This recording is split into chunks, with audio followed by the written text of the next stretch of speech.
Jane was born in London, but lived for most of her life, adult life, in the Isle of Man before moving to Selkirk in 2006 and finding herself thoroughly at home. She had a book of poetry published in her teens. She says it's now best forgotten, the teens and the book, that is. She only started writing again after about 15 years ago.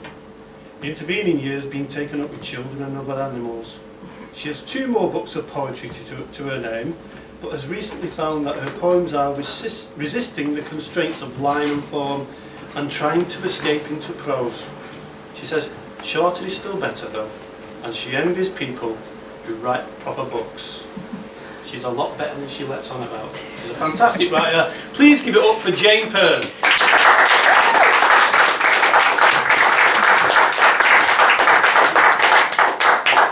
Hi. 2 poems, 2 sketches. This was a little poem that I wrote after overhearing somebody at a poetry appreciation group saying, "Oh, I don't write, I only read."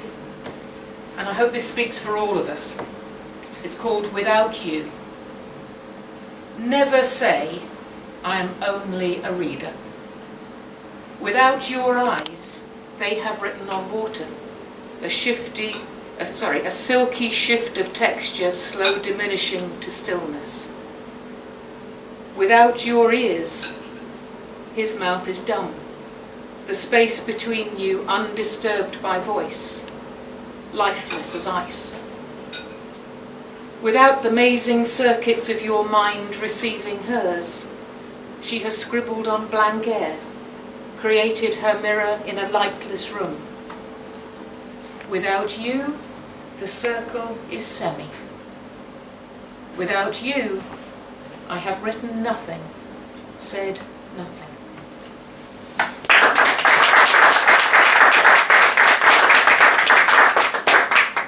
These are a couple of sketches that refuse to turn into poems. I travel a lot on trains and buses, and I'm the person in the corner with the notebook. So these are 2 train stories. The first one's called Heroes. Here are 2 bullet-headed squaddies. I heard them, their talk shrapnelled with F's and C's before I saw them perched on their outsized kit bags between carriages. Pasty-faced these 2 and very young. Their close-cropped hair reveals the nicks and scars of childhood accidents. It's easy to imagine the kind of 8-year-olds they were. They've probably not been posted abroad yet and are half dreading, half excited. They walk with the swagger of boys who've been accepted, who belong, who are fitter and faster than their previous selves and the friends they were at school with, whose families are proud of them.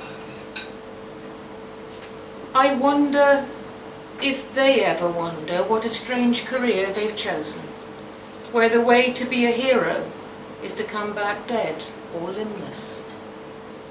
Or consider that by their actions they will create heroes and martyrs on the other side. Probably not. They are what they are, young men craving adventure, wanting to prove themselves against some unarticulated model of manhood, needing a cause, needing to belong. I suppose that widows and orphans were ever made by such as these, nations made and unmade.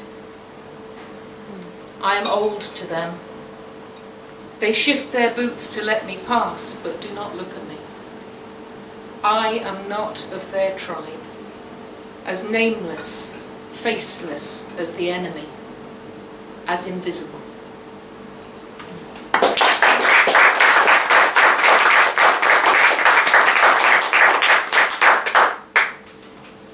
Hen Party. By their clothes you shall know them. A sudden splash of bright pink, silver and feathers on the grey platform. Like me, they're on their way to London. Unlike me, they are astonishingly underdressed for this grey January Friday. Muffin tops bulge over tight jeans. Pink contrasts strangely with the orange gooseflesh of their arms. and by their voices too, as they whoop and screech, and wolf whistle some poor chap on his way home from work. Where does the name come from? Yes, now I think about it, our hen house would emit similar shrieks and cackles when the birds were disturbed. They settle into their seats for a 4-hour party. Bottles clink in plastic bags, crisps are handed round. It's easy to spot the bride-to-be. She's the one with the black rosette and an L plate. She suddenly goes quiet, looks pensive.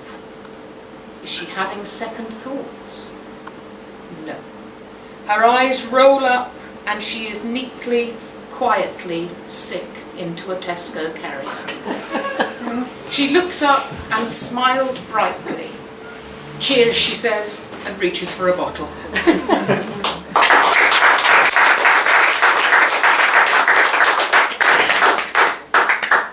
And this is the last one. I wrote it quite a long time ago for my children, but I still like it, and so do they. It's called On Silent Wings. When I die, I shall become a bird. A hawk, perhaps, or some such high-flying, wind-soaring, far-sighted creature. I shall tip my wings and ride the air, study the world from tallest pine, view patterns of fields of green gold land and silver sea. I'll scan the wide horizons. I shall see everything.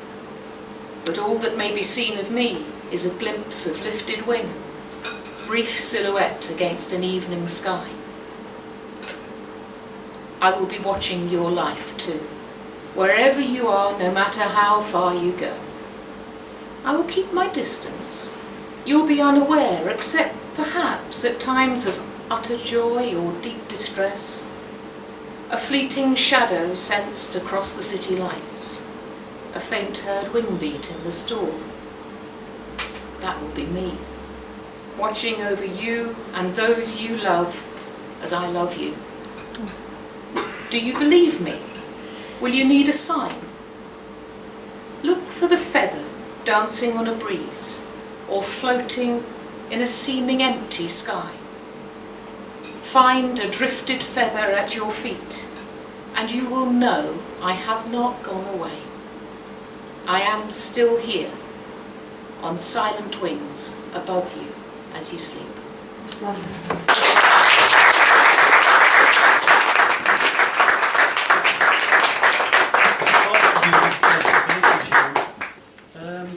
Just in conclusion, let's hopefully we can have another 15 years.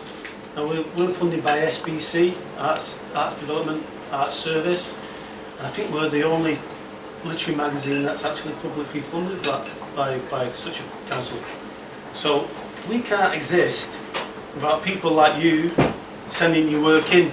So we can pat ourselves on the back, but really it's down to all the writers we get. So keep sending all your work in, all the poems, all the stories. If you think you're writing a different genre that you think that a lot of people won't like, send it in. You'd be surprised. What we're really looking for is quality. We're not looking for anything specifically political, something giving a certain point of view or whatever. We're looking for good writing. Don't think it might not tally with what we're looking for. You'd be very surprised. We keep a very open mind. But so, thank you to you all for 15 years and hopefully another 15 years to come. Thank you. Good night.